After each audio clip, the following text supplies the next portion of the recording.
এই মানুষটা 7-8 দিন ধরে এখানে পড়ে আছে, প্রায় মৃত্যুর মুখোমুখি। আর হয়তো কিছুক্ষণ বাঁচতে পারে, নাও বাঁচতে পারে। এইখানে যারা পুলিশরা যারা ডিউটিতে থাকেন তাদেরকে বলা হয়েছে, তারা বলছেন যে এটা ওনাদের দায়িত্ব না। ঠিক আছে, ওনাদের দায়িত্ব না, তাইলে এই লোকটার দায়িত্ব কার?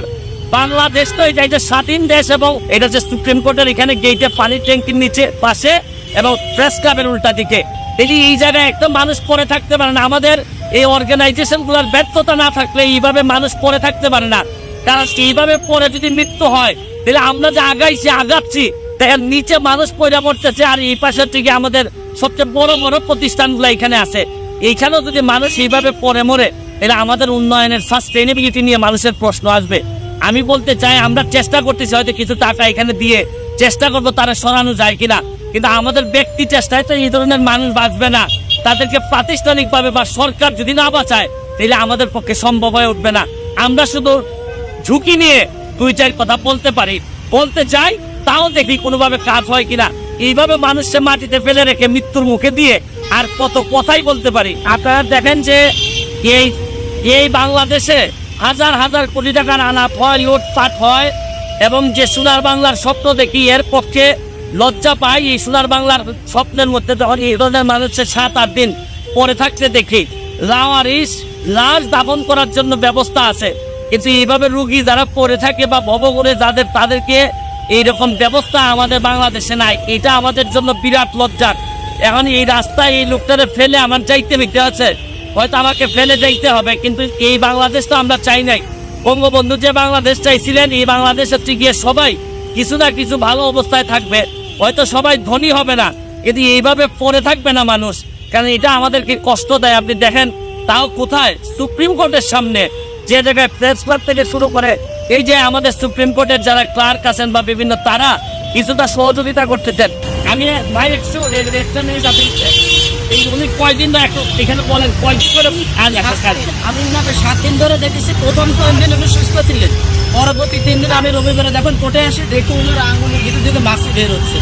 তারপরে আমি বায়োডিন নামে একটা ওষুধ আছে, ওইটা আমি হাতে দিয়ে দিচ্ছি, একটা পুলিশের সাহায্যে কি ওইটা দেওয়াতে মাসে কম বসে, তুমি আজকে আরো বেশি হয়েছে। মানে আপনি পুলিশকেও বলছিলেন, পুলিশরা কি বলে? বলছে যে এটা আমাদের দায়িত্ব না, এটা থানার দায়িত্ব। আমি বলছিলাম যে আপনারা তাহলে থানাতে যোগাযোগ করেন, লোকটা তো মারা যাবে। ওটা পরে মানে এইখানে যারা পুলিশরা যারা ডিউটিতে থাকেন তাদেরকে বলা হয়েছে, তারা বলছেন যে এটা ওনাদের দায়িত্ব না। ঠিক আছে, ওনাদের দায়িত্ব না, তাইলে এই লোকটার দায়িত্ব কার? বাংলাদেশ তো এটা স্বাধীন দেশ, এবং আমি বিশ্বাস করি জননেত্রী শেখ হাসিনার নেতৃত্বে যে বাংলাদেশ এটা অনেক আগাচ্ছে। এই জায়গায় একদম মানুষ পড়ে থাকতে পারে না। আমাদের এই অর্গানাইজেশন গুলার ব্যর্থতা না থাকলে এইভাবে মানুষ পড়ে থাকতে পারে না। কারণ এইভাবে পরে যদি মৃত্যু হয়, তাহলে আমরা যে আগাচ্ছি তার নিচে মানুষ পয়রা পড়তেছে। আর এই পাশের থেকে আমাদের সবচেয়ে বড় বড় প্রতিষ্ঠানগুলো এখানে আছে, এইখানেও যদি মানুষ এইভাবে পরে মরে, তাহলে আমাদের উন্নয়নের সাস্টেইনেবিলিটি নিয়ে মানুষের প্রশ্ন আসবে।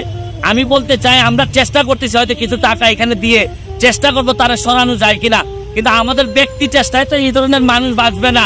তাদেরকে প্রাতিষ্ঠানিকভাবে বা সরকার যদি না বাঁচায়, তাহলে আমাদের পক্ষে সম্ভব হয়ে উঠবে না।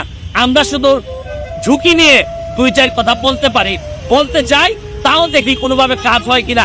এইভাবে মানুষকে মাটিতে ফেলে রেখে মৃত্যুর মুখে দিয়ে আর কত কথাই বলতে পারি। পরিশেষে আমি বলবো যে চলেন সবাই একত্রিত হই, লুটপাট কমাইয়া। আর এইসব মানুষের কাছে আখেরাতেই জবাব দিবেন কি?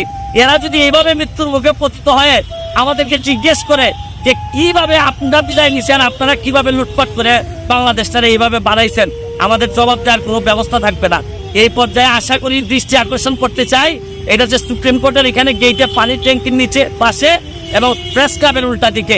আপনারা যদি পারেন কোনো সংস্থা তাকে একটু উদ্ধার করে দেখেন, শেষ চেষ্টাটুকু করতে পারেন কিনা। ভালো থাকবেন, সুস্থ থাকবেন। দর্শক, সুপ্রিম কোর্টের সামনে পানির ট্যাঙ্কির নিচে একটা মানুষ আজ 7-8 দিন যাবৎ পড়ে আছে। এখন তিনি মৃত্যুর পথের যাত্রী, দেখার কেউ নেই। আর পুলিশদেরকে বলা হলেও পুলিশ বলছে তাদের দায়িত্ব না এগুলো। হায়রে দেশ! তাই তো খেপে গিয়েছে ব্যারিস্টার সুমন ভাই, অন্যায়ের প্রতিবাদ নিয়ে মাঠে নেমে পড়েছেন। সত্যি সুমন ভাই একজন মানবতার ফেরিওয়ালা। আপনি দেখেন তো দেশে কতজন আছে তার মতন এমন অন্যায়ের প্রতিবাদকারী। দেখেন না, আপনারা তো অনেকেই মন্ত্রী দেখেছেন, দেখান এরকম একজন মানুষকে দেখান। কোথাও পাবেন না এরকম ব্যারিস্টার সুমন ভাই। এর মতন মানুষ নিজের জীবনকে মৃত্যুর পথে ফেলে তিনি অন্যায়ের প্রতিবাদ করে যান। তিনি জানেন অন্যায়ের প্রতিবাদ করলে তাকে মরতে হবে। তিনি বলেন আজ হলেও মরতে হবে, কাল হলেও মরতে হবে, তবে আমি অন্যায়ের প্রতিবাদ করেই মরব। এরকম সাহসী বীর সৈনিক দেখেন না? দেশে তো অনেক কোটিপতি মানুষ রয়েছে, পারলে দেখান তো কয়জন মানুষের কথা চিন্তা করে অসংখ্য ব্রিজ তৈরি করে দিয়েছেন। কোথাও পাবেন না দর্শক, কোথাও পাবেন না। ব্যারিস্টার সুমন ভাই এই দেশটাকে একটা দুর্নীতিমুক্ত দেশ হিসেবে গঠিত করবেন। চলুন না আমরা তার পাশে থাকি, যাতে কোনো শত্রু তার পিছনে আক্রমণ করতে না পারে। তিনি পারেন এই দেশটাকে একটা সোনার বাংলায় পরিণত করতে। ভালো থাকবেন, সুস্থ থাকবেন, দেখা হবে পরবর্তী কোনো ভিডিওতে।